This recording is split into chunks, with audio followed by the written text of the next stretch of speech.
My grandfather Pattison was born in 1887 at the beginning of the automotive age. He died in 1972 when people had made round trips to the moon.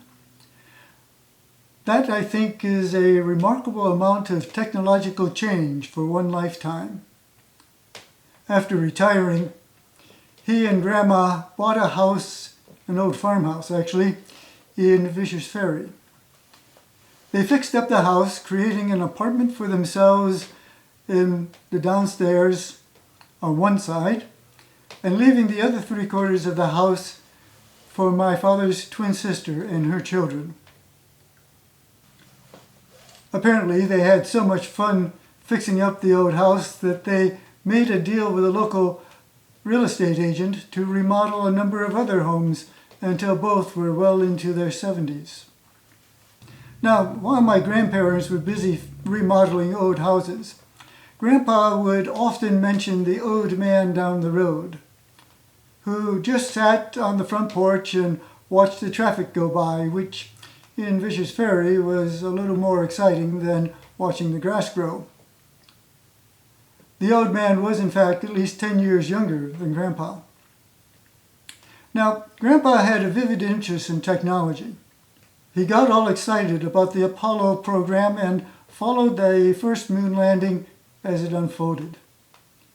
In the run-up to the landing, he happened to encounter the old man down the road, whose reaction to the events was, if God wanted people on the moon, they would have been put there in the first place.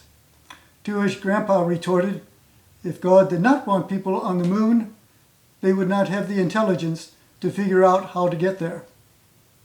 I seem to have inherited Grandpa's interest in things technical and his understanding that change happens, and we have a responsibility to both accept the changes and to guide them toward the end of expanding our understanding. So, two of the delights of my own retirement are first, the opportunity to catch up on biblical research, and second, the realization that I don't have to toe the company line, although I've never been very successful at figuring out which toe to use. Relative to catching up on biblical research, much has happened, and it seems to me some of our long-held assumptions are proving wrong. Take, for example, the general assumption in the church that Christianity grew out of Judaism. Recent scholarship has found that these two faiths, as we know them, developed simultaneously over the first 500 years of the Common Era. Quite likely, in the time of Jesus, no one would self-identify as Jewish. The fact that the Gospel writers use the word Jew may indicate they originated this side of the first century. This is helpful because a writer like Mark never referred to a worldwide faith tradition, but specifically to a unique group of people living in a particular geographical area at a certain point in time. When he told of Jesus being crucified, he intended to shift blame for the death of Jesus away from the Roman authorities, who were the actual culprits, to a particular group of religious leaders living in the first century. The reason I point this out is because Mark's story of Jesus' crucifixion is the basis for anti-Semitism. The church needs to recognize that sin and to repent by telling those expressing such views that they are wrong. Perhaps we should even work with them to help them deal with their addiction. While Judaism and Christianity grew out of the Hebraic tradition of the law and the prophets, they followed different paths because the line that led to Judaism as we know it continued a close connection to the Hebraic tradition, while Christianity as we know it incorporated Greco-Roman elements. The Gospels reflect the literary tradition of Homer as much as that of the prophets. Many elements in Christian doctrine are based on pagan religious traditions, including such elements as Jesus' birth and his ascension. It's also possible that the tradition of Peter and Andrew and James and John being fishers comes from Mark's Greek background, since there's no evidence of this any earlier than his gospel. This means that we should treat the Gospels as creative works, blending diverse elements into a presentation of Jesus' life. The written Gospels reflect an intentional decision to express the story of Jesus in a way that resonated with the surrounding culture. Alas, our culture, while an inheritor of those ancient traditions, has moved well beyond them in its understanding of the world. We know the world is much larger and at the same time much smaller than the ancients imagined. Our world is larger because we have a better handle on the size and shape of our home planet. It's smaller because we now know just how vast is the universe. We are a small dot in a cosmos stretching billions of light years in all directions and spanning billions of years since its origin in an infinitely small quantum fluctuation.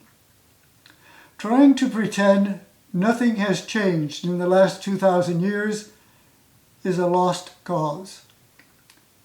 We know what's biological and physically possible, and more importantly, what's impossible.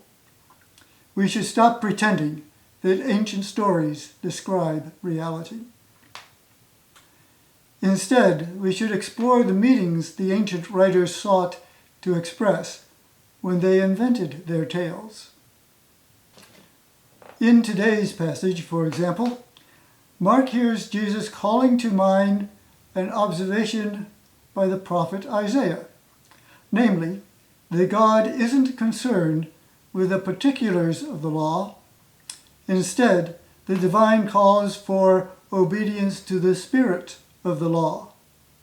The laws of the Old Testament are invasively detailed. They were also designed to differentiate one group from others. That's one way Jews learned to self-identify as time went by.